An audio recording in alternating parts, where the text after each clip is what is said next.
بسم اللہ الرحمن الرحیم۔ السلام علیکم۔ شروع اللہ کے نام سے جو بڑا مہربان نہایت رحم والا ہے۔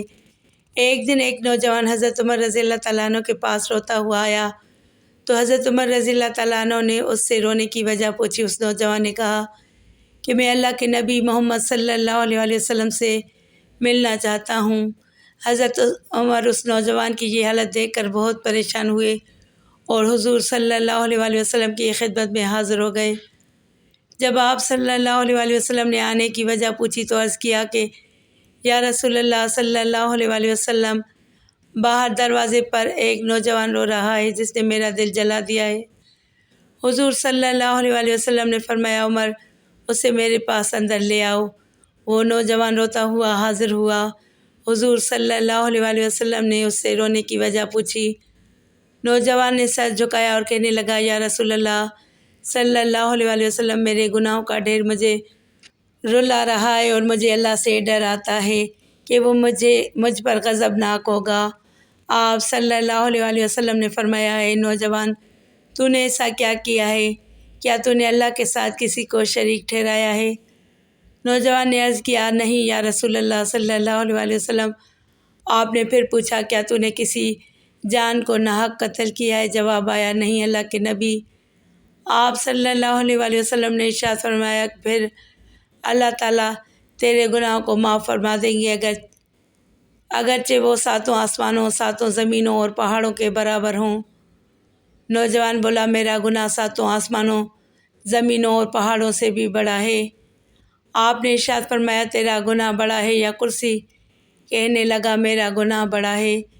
فرمایا تیرا گناہ بڑا ہے یا عرش؟ اس نے کہا میرا گناہ بڑا ہے۔ ارشاد فرمایا تیرا گناہ بڑا ہے یا تیرا اللہ یعنی اس کا رحم؟ کہنے لگا ہاں البتہ میرا اللہ اور اس کا رحم بہت بڑا ہے۔ بس آپ صلی اللہ علیہ وسلم نے فرمایا کہ گناہ عظیم کو خدائے عظیم ہی معاف فرمائے گا جو بہت ہی عفو و درگزر کرنے والا ہے۔ پھر آپ نے نوجوان سے فرمایا ذرا اپنا گناہ تو بتا۔ اس نے عرض کیا یا رسول اللہ صلی اللہ علیہ وسلم، مجھے آپ سے حیا آتی ہے، لیکن جب آپ نے دوبارہ پوچھا تو نوجوان کہنے لگا میں کفن چور تھا اور 7 سال تک یہی پیشہ کیا۔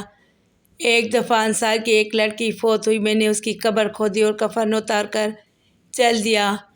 تھوڑی دور گیا تھا کہ شیطان نے مجھ پر غلبہ پایا اور میں نے لوٹ کر اس مردہ لڑکی سے زنا کر لیا۔ ابھی میں قبر سے نکل کر تھوڑی دور گیا تھا، کیا دیکھتا ہوں کہ وہ لڑکی کھڑی مجھے پکار کر کہہ رہی ہے اے نوجوان، تجھے قیامت کے دن جزا و سزا دینے والے سے حیا نہیں آتی، جس وقت وہ اپنی کرسی فیصلہ کرنے کے لیے رکھیں گے اور ظالم سے مظلوم کا بدلہ دلوائیں گے۔ تو مرنے والوں کے مجمع میں مجھے ننگی کر کے چل دیا اور میرے اللہ کے روبرو مجھے حالت جنابت میں حاضر ہونے پر مجبور کیا۔ یہ سنتے ہی حضور صلی اللہ علیہ وسلم اچھل کر کھڑے ہو گئے اور اس کی گدی میں ایک دھول رسید کی اور فرمایا او فاسق، تو بس آگ کے لائق ہی، یہ دفع ہو یہاں سے۔ نوجوان وہاں سے نکلا اور دور چلا گیا۔ پھر وہ نوجوان 40 راتوں تک اللہ کے حضور توبہ کرتا مارا پھرتا رہا۔ 40 راتوں کے بعد آسمان کی طرف سر اٹھا کر کہنے لگا اے محمد صلی اللہ علیہ وسلم کے خدا، آدم و حوا کے معبود، اگر تجھے میری توبہ منظور ہے تو حضور صلی اللہ علیہ وسلم اور آپ کے صحابہ کو اس کی خبر دے دیں، ورنہ پھر آگ بھیج کر مجھے جلا دے اور آخرت کے عذاب سے نجات دے دے۔ اتنے میں جبرائیل علیہ السلام تشریف لائے، حضور صلی اللہ علیہ وسلم کو سلام کیا اور کہا کہ اللہ تعالیٰ کی طرف سے آپ صلی اللہ علیہ وسلم کو سلام آیا ہے۔ جبرائیل علیہ السلام نے کہا کہ اللہ فرماتے ہیں کیا مخلوق کو آپ نے پیدا کیا ہے؟